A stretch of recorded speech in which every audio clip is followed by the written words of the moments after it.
नैया में किशोरी जी जैसे विराजन लगी, इतने में ही सब गोपी भी आने लगी। ठाकुर जी, तुम कहां चली आ रही हो सबरी? मेरी नैया में इतनी जगह ना है कि तुम सबरे बैठो, केवल श्यामा जी विराजेंगी। आपकी जो सिरमौर हैं यही विराजेंगी, और कोई जगह ना है मेरी नैया में। सबरी सखी बोली, अरे अरे भैया, नेक दूर की तो बात है, नेक माँ को पार करनो है, इतनी सी देर के काजे काई को नाटक करे।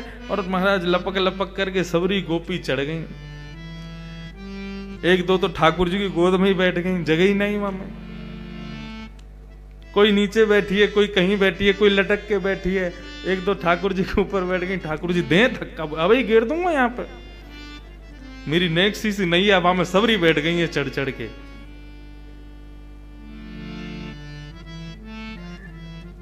अभी भैया एक पद दिखा रहे थे श्री ध्रुवदास जी को, वहां में नैया देखो कितनी सुंदर वर्णन, यहाँ की नैया देखो। ये पहलो नौका विहार है, बाकी बात तो फिर बहुत सुंदर सुंदर नौका आई, वहां में ठाकुर जी आनंद कर रहे हैं, वो सब है। लेकिन हमारे ब्रजवासी ब्रज के भाव सो तो ऐसो ही बता में। नेक सी नौका में सबरे बैठ गए। अब ठाकुर जी नौका चलाना शुरू किए। जैसी नौका नेक दूर गई अपने स्थान से, नेक दूर जाते ठाकुर जी तो उबासी लेने लगे जोर जोर की। कभी यहाँ को मैं, कभी वहां को मैं। गोपी बोली, कहा भैया तेने पतवार क्यों छोड़ दी, चला काई कुनारो? बोले, वो कहा मुंह को भूख लग रही है बहुत जोर से, और जब तक मुंह को भोजन नहीं मिलेगा तब तक मैं आगे नौका कैसे लेके जाऊं। गोपी बोली, अब या बीच भंवर में तो को भोजन कहां तिला में? बोले, तुम सबन पे जो ये मटकी रखी कहाँ है? तुम्हारा घी दूध दही कछु बिको ना है ना, लाओ खोल खोल के सबरे धरो मेरे आगे।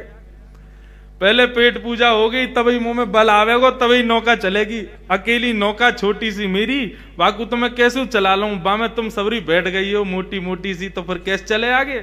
कछु खवाओ पहले मुंह को। सब आनंद भी ले रही हैं। सबन ने अपनी अपनी मटकी खोल दी। बोले, बिको तो कछु है ना है, चलो यही धर दो जाके सामने। हाँ, कहीं पतो चली पल्लंगू पहुंच गए होके, कछु द्रव्य दो तो हम कहते हो देंगे, हमने दही तो दे दियो तो है। सबन ने खोल खोल के ठाकुर जी के आगे धर दियो। ठाकुर जी टेढ़ी सी नजर करने लगे। तुम्हें पतो ना है, मैं अपनी मैया को बहुत लाड़ लूं, अपने हाथन से ना पाऊं, मुंह को पवानो पड़े। गोपी बोली, भैया ऐसा मला पहली बार मिलो है, पीछे ही पड़ गो है। सब गोपी आने लगी आकर के अपने हाथों से। ठाकुर जी बोले, तुम में तो बदबू आ रही, तुम सबरी हटो, तुम्हारे हाथन से नहीं पाऊंगा। तो बोले, वो जो बैठी कहाँ है सामने गौर वरण, उनके हाथन से पाऊंगा। गोपी बोली, अब फेंक देंगी जमुना जी में, जो मन में आ रहा हो सो करते जा रहा हो। उनके चरण धोले, उनके हाथे सिर पर धरवा ले, सब काम न कर रहा हो, अब यूं करो उनके हाथन से पाऊंगो। ठाकुर जी बोले, तो फिर नहीं पाऊंगा। बोले, मत पावे। बोले, तो ठीक है, फिर हम सो रहे हैं, अपने आप चला लियो नौका को। सब गोपी बोली, कहा करें भैया, ये तो ऐसे माने को ना है, या को तो नवनीत चाहिए, और श्री किशोरी जी के हाथन से ही पावेगो। आहा,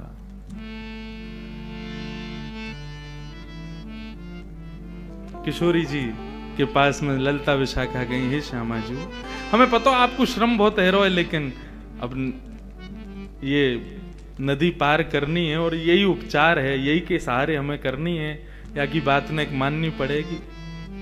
पल्लम को जाकर के, और जैसे ही हम नौका में से उतर जाएंगे, या को सबक तो हम सिखाएंगी जरूर, लेकिन हे श्यामा जी, नेक आपको आज हमारी वजह से सुबह से बहुत श्रम हुआ, हम आपकी खूब सेवा करेंगी। नेक एक बात और मान लो। किशोरी जी बोली, कहा अपने हाथन से नेक याकू माखन और दही ये सब पवाए दो। किशोरी जी बोली, तुम कैसे सोच सको, जन कौन है, कहां ते आयो, या कुछ जानू ना मैं, ऐसो कारो कारो सो तब ते घूरू रहो मुंह को, कैसे पवाऊं याकू? किशोरी जी, नेक श्रम, हम तो खूब कह रही हैं, तू हमें देख ले, देख ही ना रहो, हम तो खूब कह रही हैं, हमारे हाथन ते पाले, हमारे हाथन ते पाई ना रहो, आपको ही संग चाहिए वाकई। किशोरी जी, हे श्यामा जी, हम सहचरिन के काज नेक श्रम कर लो, नेक वाकू पवाए दो, नहीं तो नौका यही बीच में अड़ी रहेगी। अभी बहुत समय है, रात्रि हैगी, हमें पहुंचना बरसानो। सो किशोरी जी गई हैं और जाकर के समस्त गोपीन के मटका में से ठाकुर जी को पवा रही हैं। आह,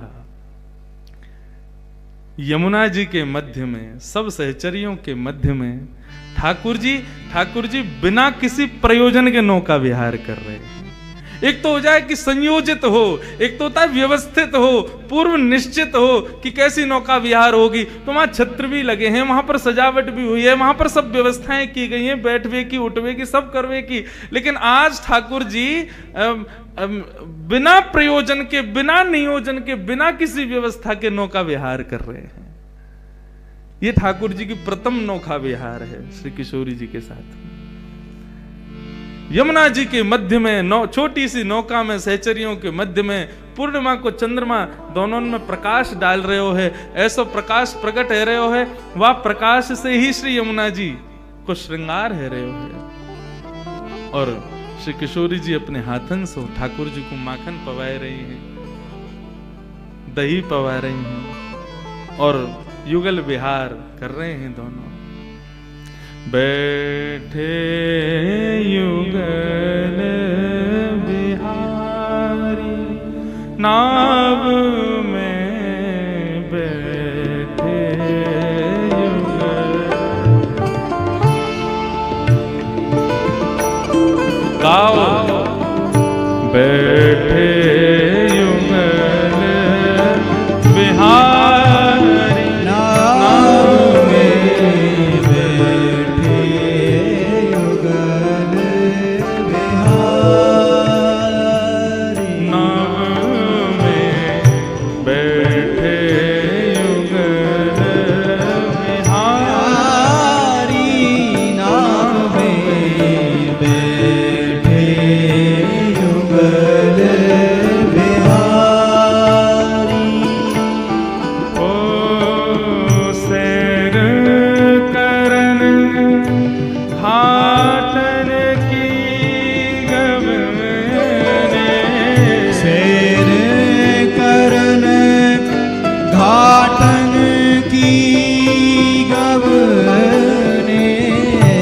पर जितने घाट हैं सबका दर्शन करते, सहज ही ठाकुर जी सबका दर्शन करा रहे हैं। अब विश्राम घाट आगे हो, अब केसी घाट आगे हो, जबकि गोकुल से, माट से बस नेक पार करो, सामने वृंदावन। लेकिन ठाकुर जी तो आज पूरा नौका विहार कर रहे हैं श्री किशोरी जी के संग, सब सहचरिन के संग, सबके संग आनंद करते हुए जा रहे हैं। सैर करन घाटन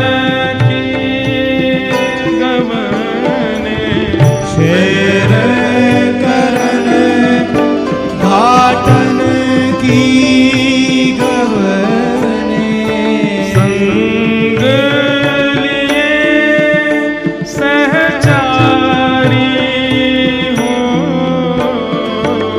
संग लिए सहचारी, सहचारी बैठे युगल बिहारी बिहार में बैठे युगल बिहारी, नाव में बैठे युगल बिहारी।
गोपी ठाकुर जी से कहने लगी, अरे भैया बड़ी धीरे धीरे नाव चलाए रहो है, लेकिन जल्दी कर ले, अब तेरा पेटो भर गो। अब तो इन्हें जैसे कहीं माखन खवाए दियो, दही खवा दी, सब प्रकार की तेरी सेवा कर दी, अब तो उन्हें जल्दी जल्दी चला।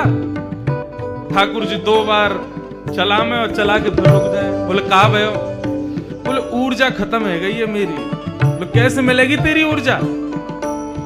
बोले तुम सब मेरे सामने ते हटो, जो गोरी सी है ना, सलोनी सी, उनको मेरे सामने बैठाए दो, वो मुंह को दिखती रहेंगी तो मुंह को ऐसा लगा को मुंह को ऊर्जा मिल रही, मैं जल्दी जल्दी ले चलूंगा ना। सब गई किशोरी जू यूं कह रहा है कि आप बाके सामने बैठ जाओ, आपको देखत देखत फिर नाव चलावे। किशोरी जी बोली, आज तुम कहा का करवाओगी मोते? मेरे हाथन सो माखन खवाए दियो, अब कह रही हो बाके सामने जाके बैठ जाऊं मैं, मुंह को देख के नाव चलावे को। किशोरी जू, यदि ये यमुना ना होती, बीच भंवर में नाव नहीं होती और रात्रि को अंधियारो नहीं होता, हम आपको कछु नहीं करन देती, लेकिन आज कृपा करो बैठ जाओ ना, नेक देर की तो बात है, अभी पहुंचावे। किशोरी जी उठ करके आई और आकर के श्याम सुंदर के सामने बैठ गई, लेकिन टेढ़ी सी नजर करके बैठी, देख नहीं रही कन्हैया को। गोपी बोली, हाँ भाई अब चला, देख ले सामने बैठ गई है तेरे। ठाकुर जी 2 बार चला में फिर रुक गए। सबरी आई, बोले अब का है गो, अब काई को रुक गए हो? ठाकुर जी बोले, इनसे कहो ये भी मुंह को देखें, ये भी मेरी ओर निहारें और मेरी नेत्रन में देखें, तब चलाऊंगा नाव। देख तेरी बहुत है रही है, देख ले, तू बहुत ज्यादा कर रहा है, तू जाने ना है कौन है ये तेरे सामने बैठी कहाँ है, और बार बार बेर बेर तू अपने मन की मनमानी करवा रहा है, तू जाने ना है अभी इनको। बोले ये कोई भी हो, तुम कोई भी हो, अपनी स्थिति देख लियो, तुम कहां हो, मैं तो कूद जाऊंगा, तैर के पार कर जाऊंगा, आती रही हूं फिर अपने आप।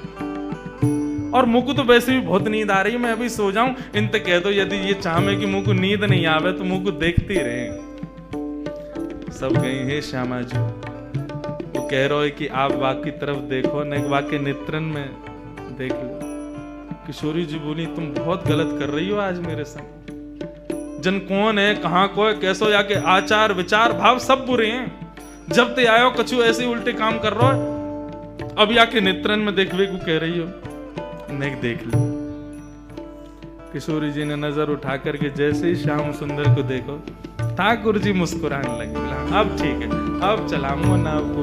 बैठे युगल बिहारी नाव में, बैठे युगल बिहारी नाव में, बैठे युगल बिहारी नाव में, बैठे युगल बिहारी।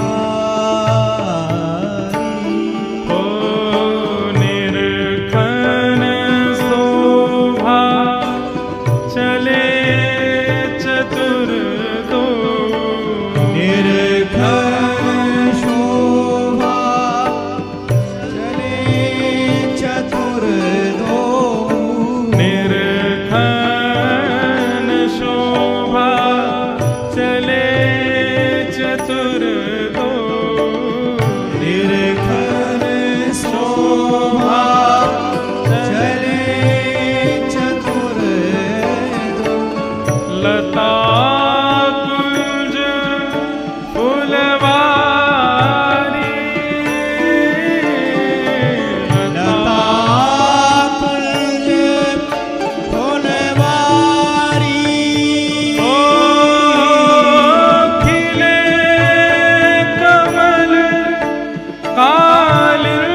नेक नाव आगे की बढ़ी। किशोरी जी देख तो रही हैं लेकिन तिरछी नजर से देख रही हैं और श्याम सुंदर बेर बेर नजर देख रहे हैं। किशोरी जी को कभी कभी आभास होवे कि ये नेत्र तो कहीं देखें, ये जा तरीका ते अपने कटाक्ष नेत्रन को घुमावे, ऐसा लगे कि आपको कहीं देखो है मैंने। लेकिन फिर मन को भाव समझा में वो थोड़ी ऐसा क्या, ये तो कोई कुभाव वारो है। जब से आयो ऐसी बुरी नजरन से मुंह को देख लो। देखो यहाँ ना दो भाव चल रहे हैं, एक भाव कथानक अलग विषय की नौका यात्रा चल रही है और पद के भाव से एक अलग नौका यात्रा चल रही, दो नौका यात्रा एक संग चल रही है। यहाँ पर जो कथानक कही जा रही है वो नौका यात्रा एक ब्रज के भाव की नौका यात्रा है, जहां पर किशोरी जी को नहीं पता कि ये श्याम सुंदर हैं, ये व्यवस्थाएं, ये सब कुछ भी नहीं है, केवल नौका विहार है। लेकिन ये उस श्रेष्ठ नौका विहार का ही प्रारंभ है, उसका ही प्रयोजन है, उसका ही प्रारंभ करता है। ठाकुर जी चलाते चलाते फिर से अपनी पतवार रोक दें। गोपी बोली अब का है गो, अब काई को रुको, मुंह पे चलना रही ना, अब तुम सबरी बहुत भारी हो, दो चार कूद जाओ तब चलाऊंगा। गोपी गई लाला तेने बहुत नेक सो नेक सी तेरी नाव है, लेकिन तेरी बात बहुत बड़ी बड़ी है। 1 घंटा ते एगो तो इतने नाटक कर रहा है, क्यों ना चला रहो ध्यान ते। अरे मैंने कही ना मुझको भूख लग रही है, मुझको नींद आ रही है, मेरी ऊर्जा सी खत्म है कि मुंह पे ना चल रही नाव। अब हम क्या करें बता, तुम हमें बैठा लाए। बोले मैं तो एक को बैठावे की कही, मुंह का पता ही मैं 1200 कन्हैया नेक 100 इतनो श्रम मोते करवा रही हो तुम सबरी। कोई को अगर वृंदावन में पता चल गई ना मैंने इतना श्रम किया है, सबरे आ जाएंगे कल तुम्हारे घर। अब लाला पता अब हम कहा करें, बीच में फंसे में। ठाकुर जी बोले एक काम करें, मुंह पे एक मंत्र आवे, वह मंत्र को मैं ये जो तुम्हारी ये है ना किशोरी जी, हाँ इनके कान में कह दूंगा। अच्छा, वह मंत्र को सुनते ही नाव अपने आप चलन लगेगी। गोपी बोली हमारे कान में बोल दे। तुम्हारे कान में ना बोलूंगा, इनके कान में ही बोलूंगा, इनके समीप जाके बोलूंगा और मैं खुद अपने मुख से इनके कानन में कहूंगा। जब ये वह मंत्र को सुनेंगी ना तुम देखियो जादू होगा, अपने आप नौका चलन लगे, किनारे पहुंच जाओगी। गोपी गई किशोरी जो, किशोरी अब कछु ना मानूंगी मैं, 1 घंटा ते है तुम्हें, कभी कछु कभी कछु कभी कछु, अब कहा है। किशोरी जी वो एक बात कह रहा हो, बाकी एक बात सुन लो। बोलो सुना ना ना कान में कहेगो, कान में मेरे समीप आवेगो, ने कर लियो। किशोरी जी बोली तुम लोग बहुत अनधिकारी चेष्टा कर रहे हो, तुम सबन के सहचरत्व को कहा है गए हो।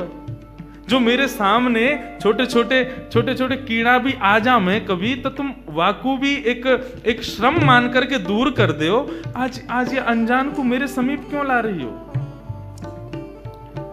सब सहचरी बोली हमें ऐसा पता होती कि ऐसी व्यवस्था अव्यवस्थित रह जाएगी, हम कभी ना करती किशोरी जी, लेकिन केवल अभी मरता कहां ना करे, ऐसी स्थिति में पड़े कि हमें करना पड़ेगा। हे श्री जी, हे श्यामा जी, आपके चरणन में बार बार प्रणाम करके कह रहे हैं, यदि आके मंत्र बोलवे तो नैया पार है जाए, हम 2 मिनट में उतर के हमें जल्दी बरसानो लेके जानो, आपको हमें चिंता है रही है, अम्मा बाबा आपकी प्रतीक्षा कर रहे होंगे। किशोरी जी बोली और कोई उपचार ना है, समीप आके कान में ही बोलेगा। बोले हाँ मेरे ही बोलेगा। बोले हम बे। ललता बोली मैं तो तब तक बैठी हूं, मेरे पाम धो ले, मेरे हाथन सो खा ले, मुंह को देख ले, मेरे कान में बोल ले, मुंह को तो घास ना डाल रहो, मुंह को तो देखे भी ना है। किशोरी जी बोली अच्छा कहो वासे आएगो कहेगो कान में। ललता विशाखा बोली लाला चल, किशोरी जी बुला रही हैं और जल्दी ते मंत्र बोल दे, और एक क्षण में मंत्र बोल के दूर रह जाइयो, कहीं चिपक जाए वहीं बोलने लग जाए ना, फेंक देंगी तो जमुना जी में। हाँ बस नेक बोलूंगा, नेक बोलते ही दूर रह जाऊंगा। सबरी लेकर के गई नेक्सो सो कन्हैया। किशोरी जी देख रही जन पतो ना कौन है, कहाँ ते आयो, कहाँ करवे में लग रहा है। किशोरी जी ने मुंह फुला करके कान अपनो आगे कियो, बोल ऐसे नहीं, प्रसन्नता में सुनो, मंत्र है सिद्ध कियो मेरे बाबा ने, वाकू प्रसन्नता से सुनोगी तो ही फलीभूत होगो। किशोरी जी मुस्कुराने लगी, अच्छा भैया बता दे, कान में बता। ठाकुर जी समीप जा रहे हैं और समीप जाकर के कान में मुख स्पर्श करा करके, हे कृष्ण मनोहारिणी, हे वृंदावनेश्वरी, हे कृष्ण मनोहारिणी। जैसे ही कृष्ण मनोहारिणी बोले हैं, श्री किशोरी जी को रोम रोम प्रफुल्लित है गयो, पूरा अंग झंकृत है गयो, नेत्रन में अश्रुपात जैसे प्रकट है गए हो। मुखमंडल देखने लगी, कौन हो तुम? ठाकुर जी बोले, मुझको नहीं पहचानी आप, सही से बताओ कौन हो तुम? इतने में ही समस्त गोपांगनाओं के मध्य में, पूर्णिमा की चंद्रमा की छांव में, श्री यमुना जी के मध्य में, किशोरी जी के सन्मुख ठाकुर जी ने जैसे ही अपनी पाग उतारी है, घुंघराले केश प्रकट है गए, मोर पिछ प्रकट है गयो, गले में वनमाल प्रकट है गई, वंशी प्रकट है गई, त्रिभंग लली ठाकुर जी को रूप प्रकट है गयो। जैसे ही त्रिभंग स्वरूप किशोरी जी ने दर्शन कियो है, समस्त गोपियां चरणन में प्रणाम कर रही हैं। यमुना जी प्रकट है करके श्री लाल जी के, श्री किशोरी जी के चरणन में बारंबार नतमस्तक है करके वंदन कर रही हैं। और ऐसी प्रथम नौका विहार की शोभा प्रकट भई है। सब चारों ओर से मानो वृक्ष वल्लरी प्रकट है गए हों, सूर्य चंद्रमा आकाश में एक संग प्रकट है गए हों। ठाकुर जी और किशोरी जी की एक झांकी देखवे के काजे यमुना जी के सब जीव जंतु मानो बाहर आकर के श्री किशोरी जी के श्याम सुंदर के दर्शन कर रहे हों, ऐसा भाव प्रकट हुए।